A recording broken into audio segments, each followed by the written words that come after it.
Don't be so serious. Ah, don't be so serious. La da da da da.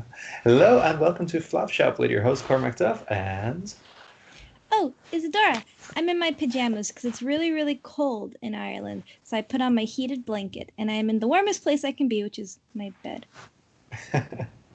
and today we are reviewing Isadora. The best video game ever! We are what's its Pokemon! close. What's its name? Death Stranding, Death which Stranding, is very exactly. good.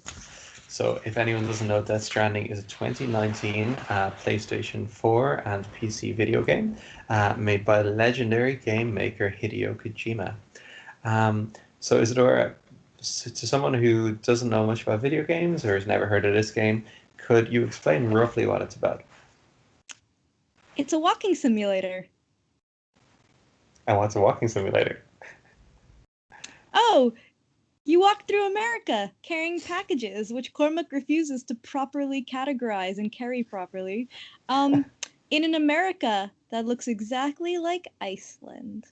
Mm. Yep, that's pretty close. That is the entirety So of the game, Cormac. Let's be that's real pretty here. much it.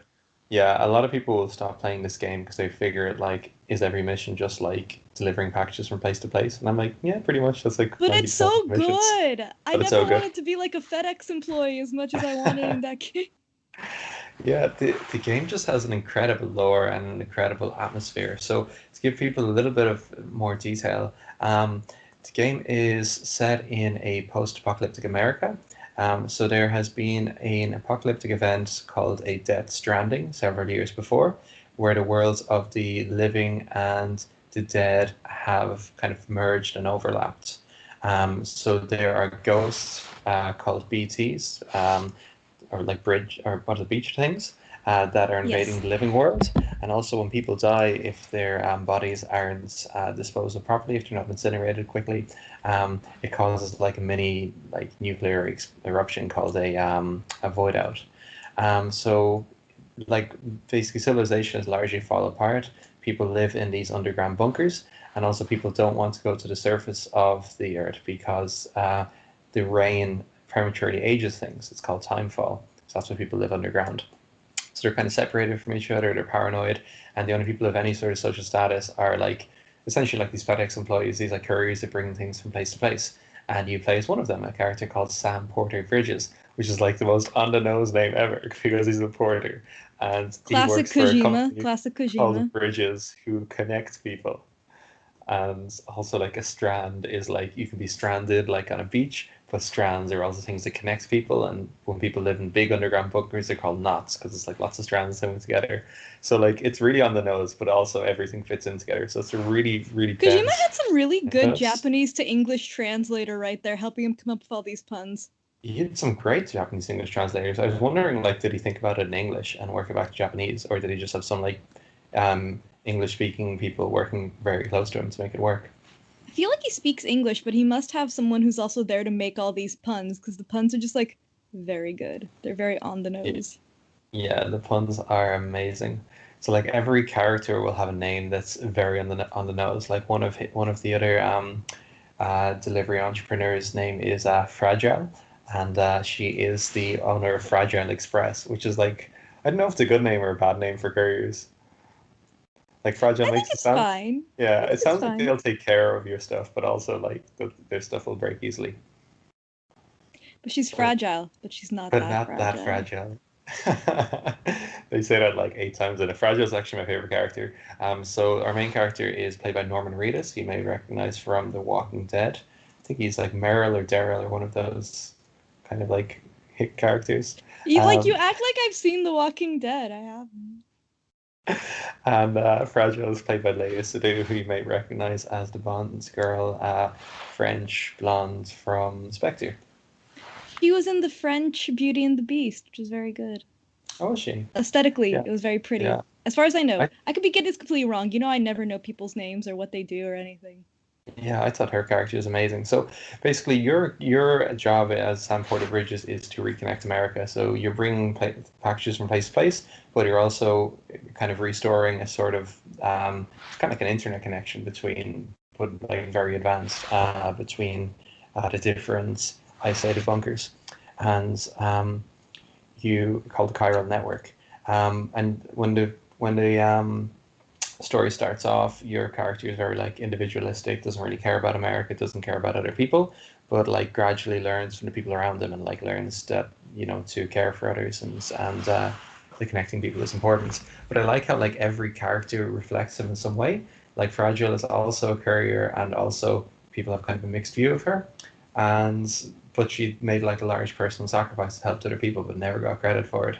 So he realizes that when he meets Fragile, like even though she did this and had a massive personal cost to her, that it was worthwhile because it had like a massive positive net for everyone around her, even if she never got credit for it. What can I say? I like Fragile. I think she's cool. I think she's dope. All the characters are very much on the nose. I kind of this is kind of spoilery, but also like I guess we're an inherently spoilery concept as a show, but it's like I kind of enjoy how at the end Sam's like, yeah, I've built all these connections. Now screw off everyone. I'm gonna go rescue my baby and never show up again anywhere. I'm back to Yeah, I being think alone, my true perfect way of being. yeah, I think he's just kind of like, yeah, not connected to America, then I'm just going to do my own thing. Um, so I meant to like it's very kind of bizarre if you're explaining it from the outside. You're It's helped amazing though. by It's a the best. 20 you're helped by a 28-week-old fetus called BB28, who is a fetus who you kind of wear in like an He's a apparatus in your bridge chest. baby. Is a bridge baby. So basically, bridge baby is mom is in a coma, so it's kind of a bridge between the world of the living and the dead. So by wearing a bridge baby, you're able to see the ghosts, and the bridge baby is able to help protect you. BB28 correctly captures my feelings regarding how you play Death Stranding. So In one of the that essential in mechanics of the that you are game is like supposed to be sensitive to the material, supposed to take smart routes and not break packages. And there you are being like, I have a highly sensitive like nuclear detonating bomb on me. What I'm going to do is like sled down a snowy hill.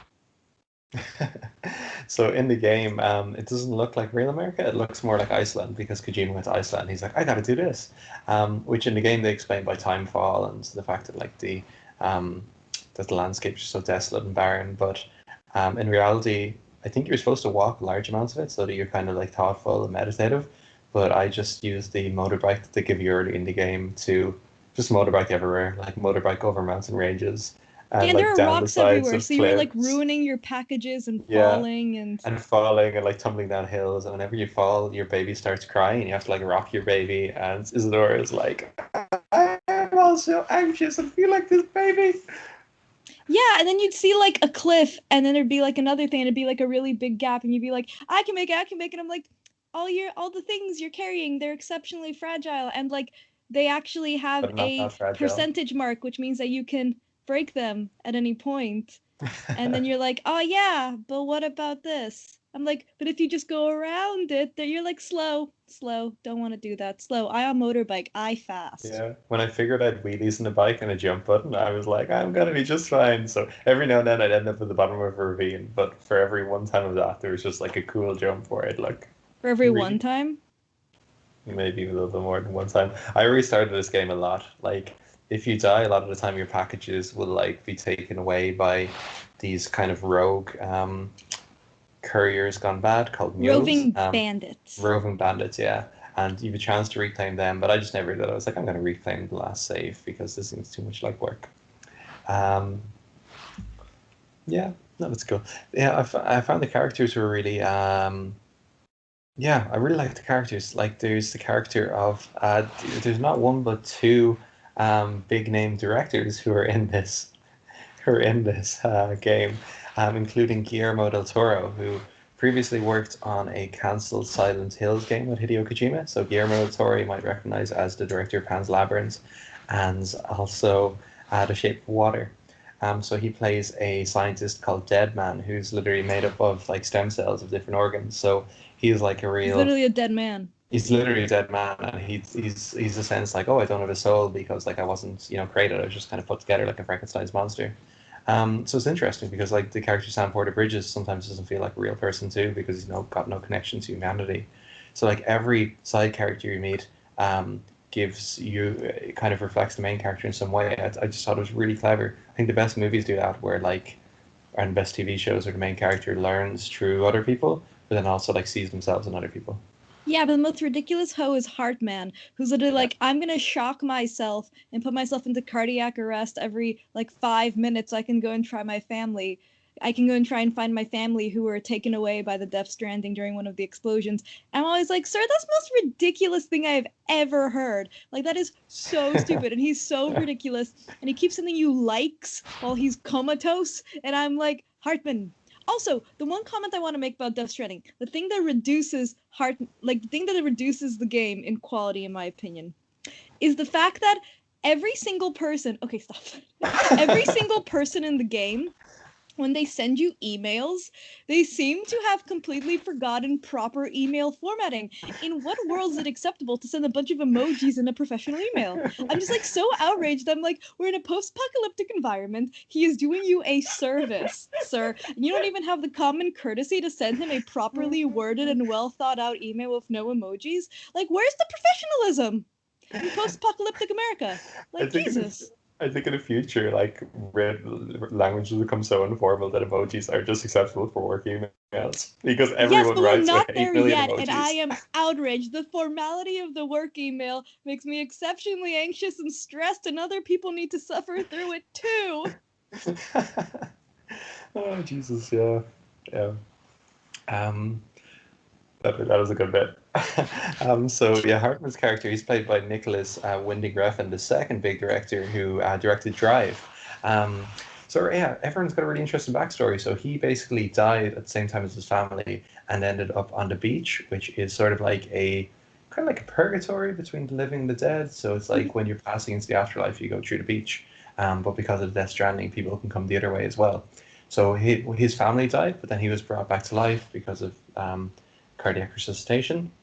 But then his family went off into the afterlife, so he goes back to the beach searching for them and like trying to be with them, and has like basically goes into cardiac arrest deliberately every 20 minutes for 3 minutes to try to find his wife and kids, and then comes back to the real world. So it's kind of like it shows that even people in the real world feel like they aren't fully present in the living world um, because they want to be with the dead. Like there's some people whose family have like died and like they'd almost want to be dead to be with them, even if they're not like fully sure of an afterlife.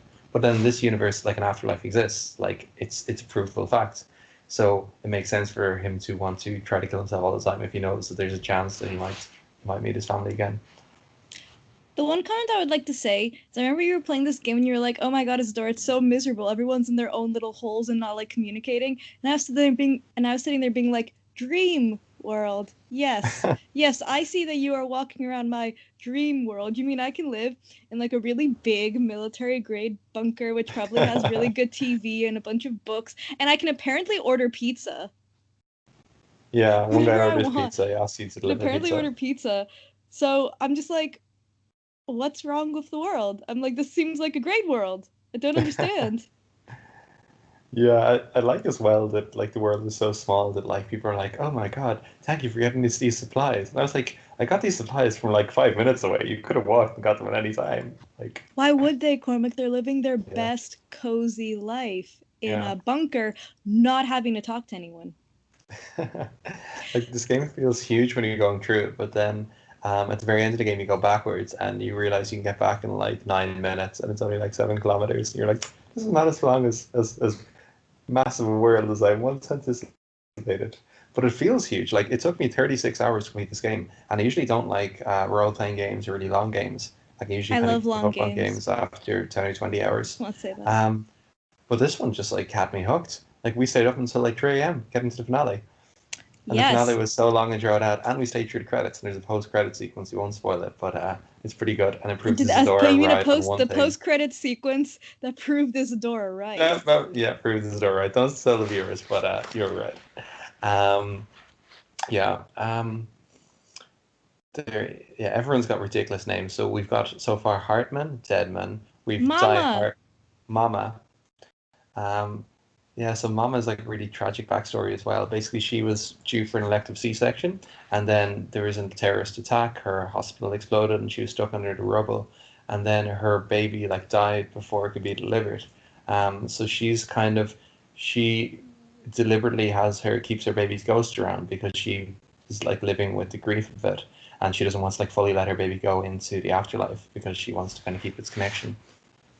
And the dead things are kind of are tethered to the ground by umbilical cord, so it's literally like her umbilical cord. I did like Mama as a character. Mar Then you're gonna Mama's a great say character. Die Hardman, the most Yeah, on the nose. yeah, exactly. It's like, do you know why they call me Die Hardman? Because it was hard for me to die. In fact, I never died.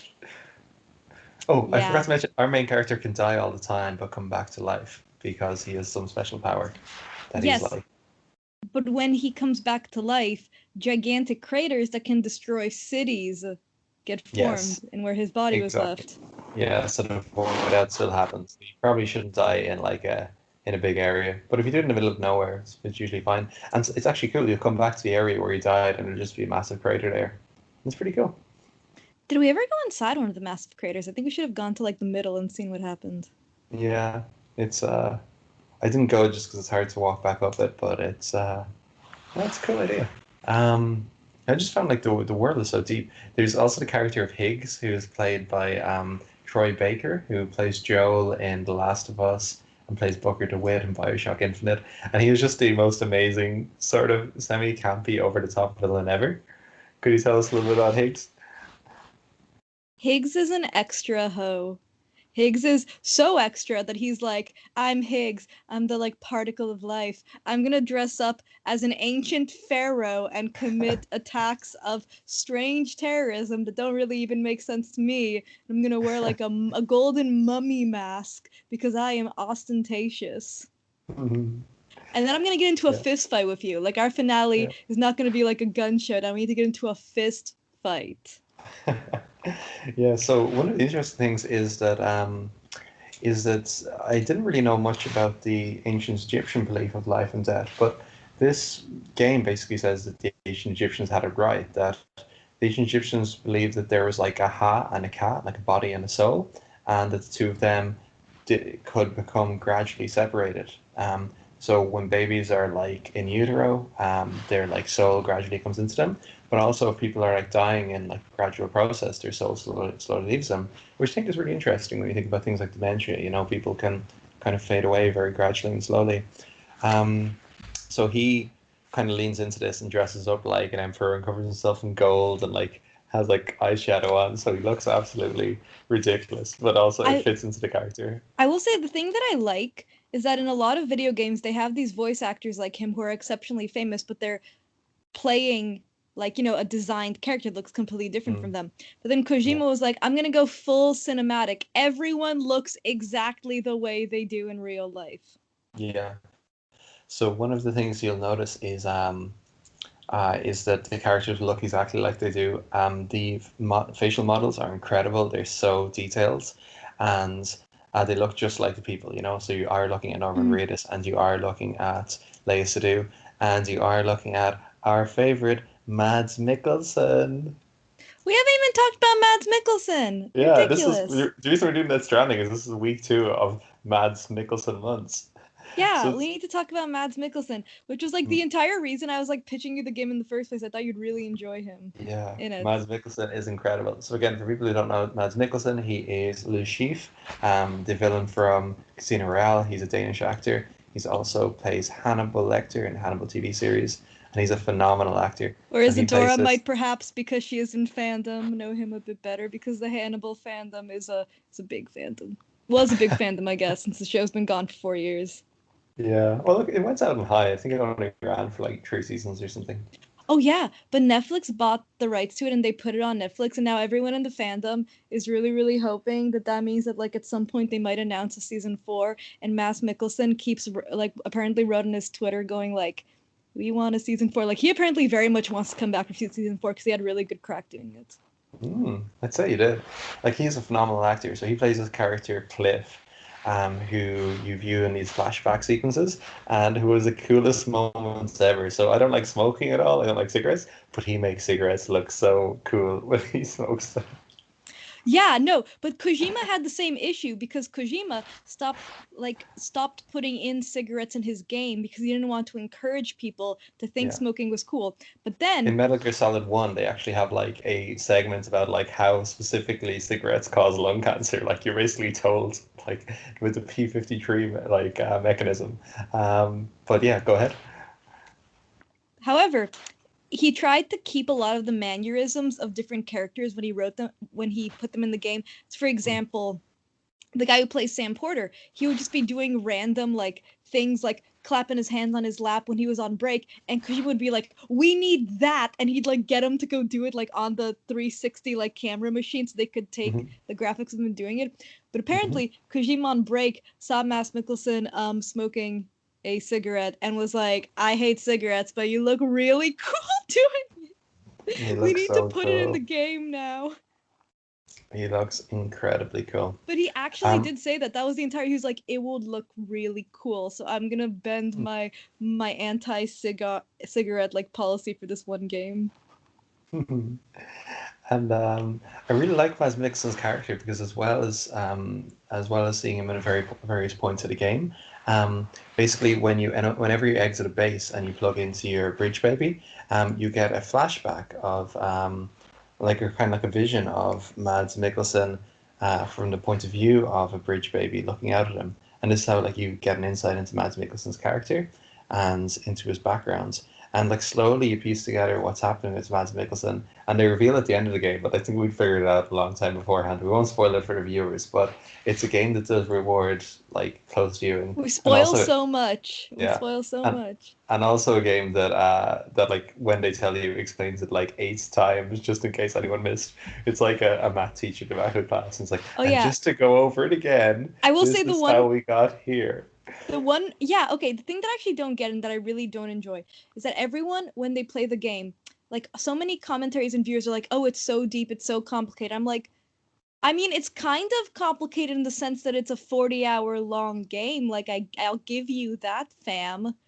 But Kojima really does like sit there and be like, "Hello, did you remember that we were at point A, then we went to point B, we went to point C, but let me review point B for you so you know how I got to C and Mm. D. But then we need to review everything once again, but from a different camera angle because that was different." Yeah, exactly. It's like doing a remedial theology course. Like they explain it and over explain and explain and explain it. Like I think they explain it too, like too much. But obviously they're trying to keep everyone on board so people don't get confused. That's why the ending Um, ends up being 2 hours long, Cormac. the ending is 2 hours long. We started playing at like 10 p.m. We're like, oh, it's gonna be over soon. And at 3 a.m. we're like, the credits I rolled mean, half an hour ago. Why are you we started like, playing it at why are 10 we p.m. still playing? And Yeah. then I was looking at you being like, you're gonna have to go back. You're gonna have to do the whole thing backwards, right? And you were like, I don't believe you. They're not gonna make me go back. I'm like, they're definitely gonna make you go back because there's no point for them to constructed all this stuff along the way unless we're supposed to go back. Yeah. Then And I you had to just go cheated and back. took the motorbike along the edge of the map and just went all the way back. Oh, and one of the things I really like about it, so we've talked a lot about the characters. So the game has lots of cutscenes, but out of a 36-hour game, there's probably only 5 or 6 hours of cutscenes, and the rest of it is like you traversing the Icelandic landscape, like using ladders to hike, using your motorbike, you can use zip lines later in the game. You can use ropes. Um, so it's like the challenge of the game is trying to navigate the terrain, avoid the ghosts, avoid the mules, who are the bandits. Um, and Not uh, constantly drop your gear and piss off your child. yeah, exactly. One of the big things is actually balancing the gear because you're carrying so much in your back that like Oh, you're one trying of the to big not. things, eh, Cormac? Yeah, One of the big things yeah, that you should do in the game. Yeah, one of yeah, the big things that you should yeah. do in the game. One of the major points of the game, Cormac. One of the things. One of the things that was designed, inherently part of the game Yeah, design. Yes. but Okay. yeah, I really like Glad it you're because acknowledging that. if you play a game like Fallout or Skyrim, like you could like take like 100 kilos worth of stuff, but like the minute you go to 101 kilos, you suddenly like move really slow because you're over encumbered. But this game, the more you put in your back, so you put on extra ropes, you put on extra weapons, extra ladders, extra blood packs, extra grenades. The more you put on, the more unbalanced you get because you're carrying more on your back. So there's kind of a cost benefit analysis. So Cormac always like put massive amounts of stuff in his back, like more than 100 kilos of stuff, You and know his what? always fell over, and his door was always like getting really frustrated and being like, You know "I'm what? like the crying baby." You know what?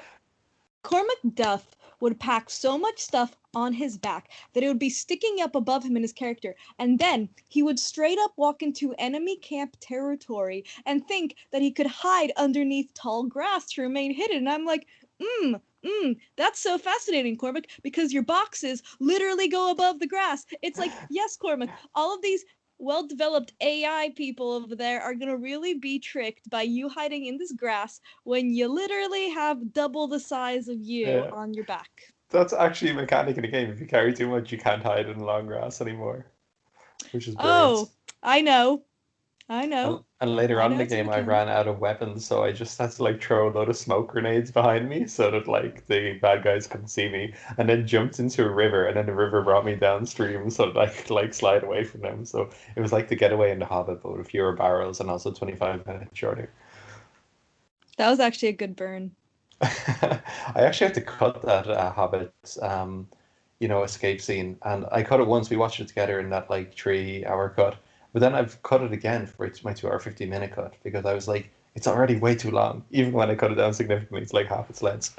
Um, so we've talked a lot about Hideo Kojima. So people probably know him as the Japanese developer behind the Metal Gear Solid series, which is kind of like a stealth spy game about like American spies and nuclear weapons and stuff.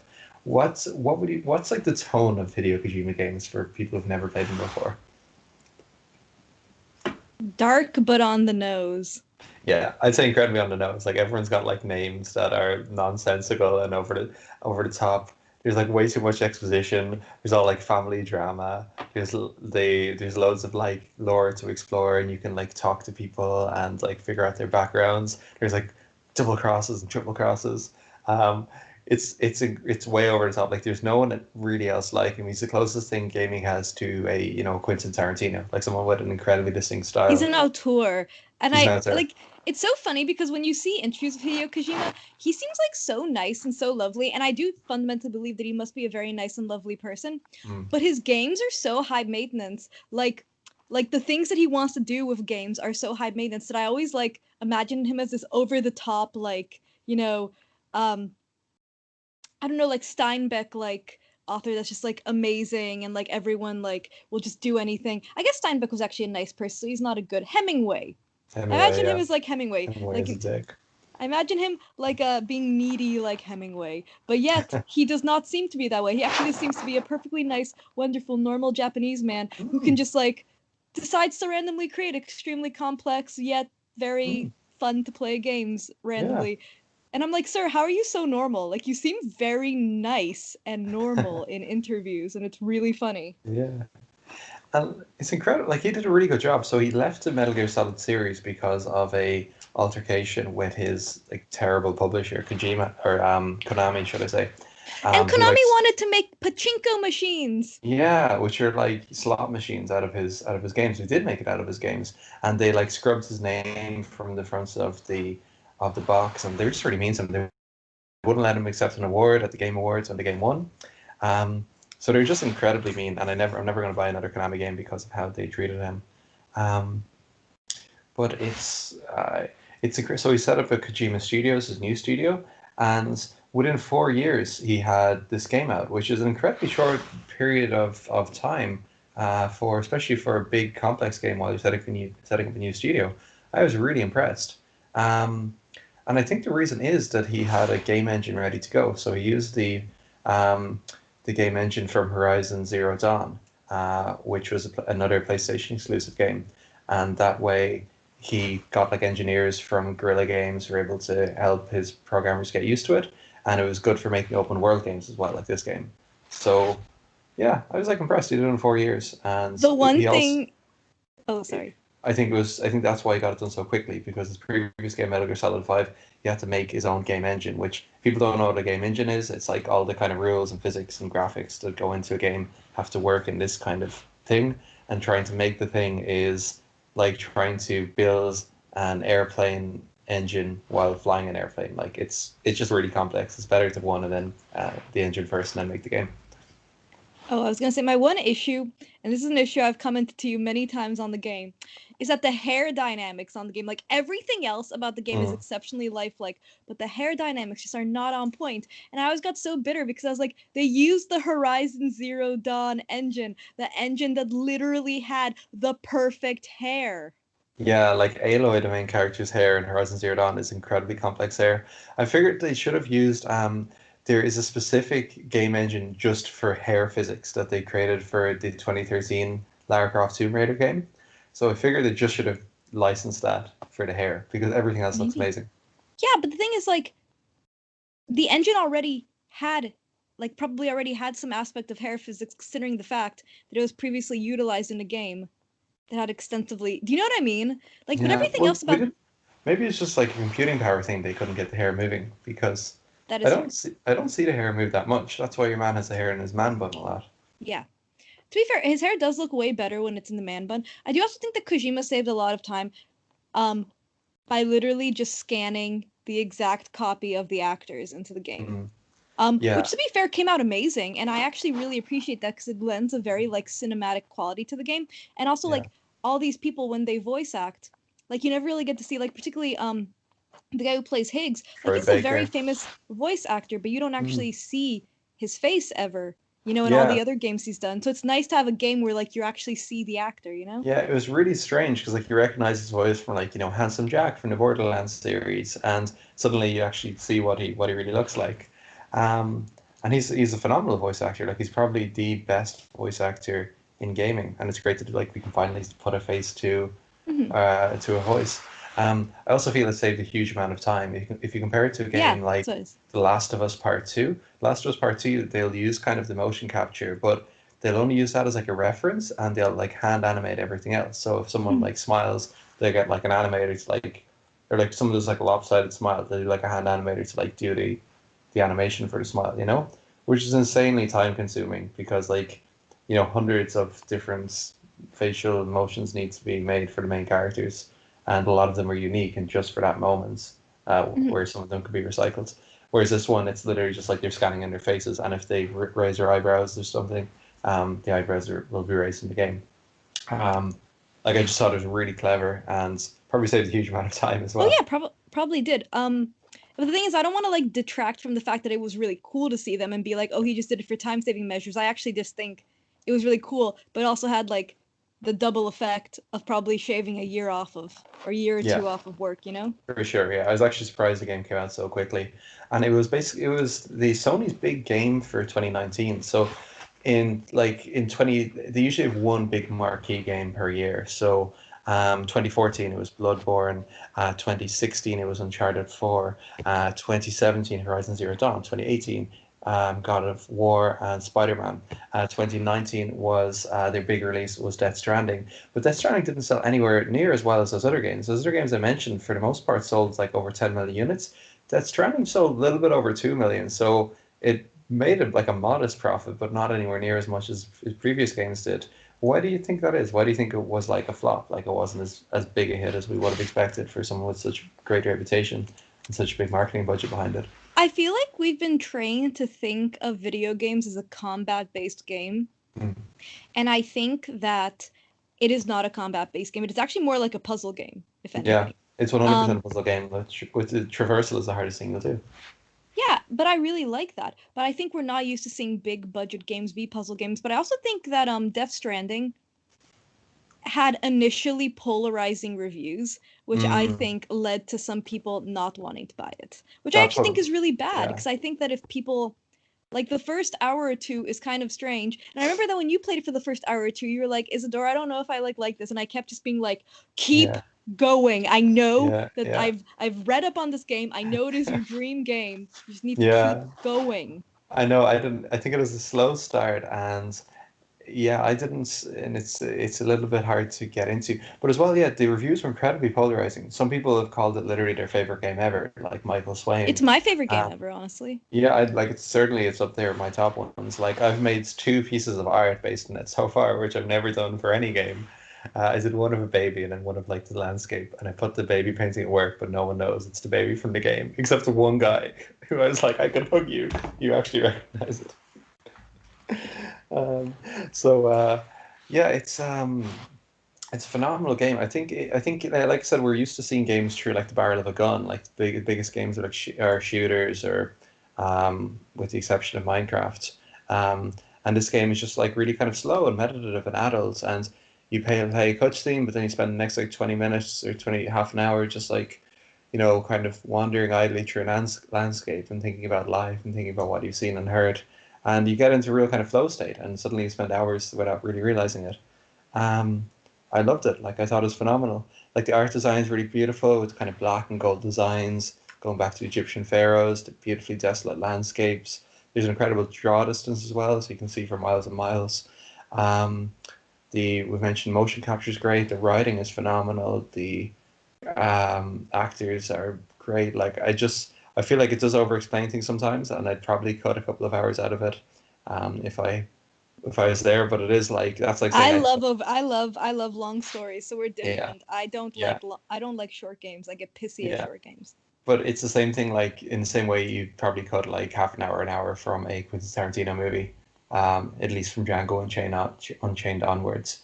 Um, but it's like an auteur thing, so you go for it because they're so big that like no editor can kind of touch them. So that's kind of how I feel about this. And I really like the message as well. It's like the idea that like people were so isolated, and that the main character is like that as well. Like he's a fear of human contact. Like he won't shake hands with people or hug people. And then like the climax of the game isn't about like shooting someone. It's about like hugging someone, and it's about like the idea that like we need a human connection to reconnect, and And that I like kept telling you to throw away the gun. I was like, you need to throw away the gun. You're like, no, I'm gonna shoot. I'm gonna shoot. I'm gonna shoot. I'm like, yeah. throw it away. See what happens when you throw it away. I will say that I only figured it out after shooting the person 12 times. Yeah, but Isadora the whole time was like yelling, being like, it's not gonna work. And you were right.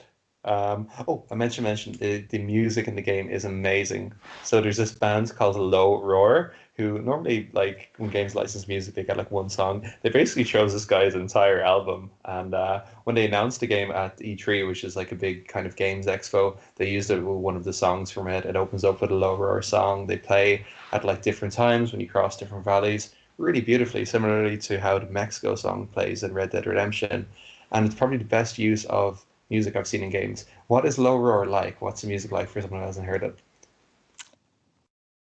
Icelandic, like dark, melodic yet rock, but they're Mm. actually from the Bay Area in California. Hmm. And I'm just like, Yeah, oh, that's very Bay. That's very Bay. yeah. Apparently, Kojima was in like an Icelandic. He was in Iceland for researching the game because he wanted to look like Iceland. And I remember being in Iceland like 4 years ago, and I thought it looked so unlike anywhere else. Like you go to a beach, and the rock would be black because it's this volcanic, or sorry, the sand would be black because it's this volcanic ash. And I was like, Jesus, like this is incredible. It feels like I'm in completely alien environments, like I was in Interstellar. So I'm glad it's actually in a game, like because it's so distinctive. Like I've seen loads of like desert environments and urban environments, jungle environments. Like this is just something like no other. And yeah, Low Roar is incredible. I sung "Don't Be So Serious" at the start of the podcast, so that's the song that plays at the start of the game. So I love this game. It's one of my favorite games ever. I think it's worth buying a PlayStation 4 for, or you can use it on a PlayStation 5 as well. Um, Isadora, bop or scam? I mean, it's a bop, and I spent way too long convincing you it was a bop before you bought the game. I Yes, stand I by that. know. I know. I saw it only had like an 82% on Metacritic. So I was like, oh, I don't know. And a lot of reviewers I liked didn't like it that much, but I'm so glad I played it. Thank you for telling me. And it is a bop from me. Isadora, do you have anything you want to add? Its fandom is pretty decent. Not gonna lie, I got some decent fanfic. I got some pretty good fan fiction out of this video game, so I'm happy. That's all Who I are ever you look for. who are you shipping? I'm thinking you're shipping like Higgs and Jean Porter Bridges. Oh, I love that you get my pairings. You're so good at it. Oh, you know exactly what I like in a fanfic. You're like two people who are really like and also have repressed emotions. And are Yes, also one's evil. One they're always has to two men. always be One's evil and evil. one's good. Yeah. Yeah. The Perfect. pairing is everything I like. Angst, good, bad, redemption arcs. Do I get into fandoms or play video games solely for their fan fiction and I check the fan fiction beforehand? Yes. So Isadora is from fandom, and yeah, it's I'm not, but I'm glad that that's there for the fans. And technically, I'm like a fan person too because I made fan art. Oh, baby, you're so I love how you're like I'm a fan. I'm like, "Oh, sweetie, fandom. Fandom is a whole different beast." This is a whole different podcast. Okie dokie. This is one of our longest reviews yet, so we might leave it for the moment. Anything you'd like to say? Nope, I'm all good. I just have to go send some emails and actually try to redo my sleep schedule. Perfect. We'll be back next week to continue Mads Mikkelsen months. Have we decided what to watch yet, Isadora? No, but we'll just look through all his movies. Maybe I can get you to watch some Hannibal. It's Yeah, technically a flop because it got canceled. they get cancelled. Might watch The Hunt as well one of the weeks. I've heard very good things about that. And it's by the director of Another Round. Perfect. So it's goodbye from me. Bye bye. Bye.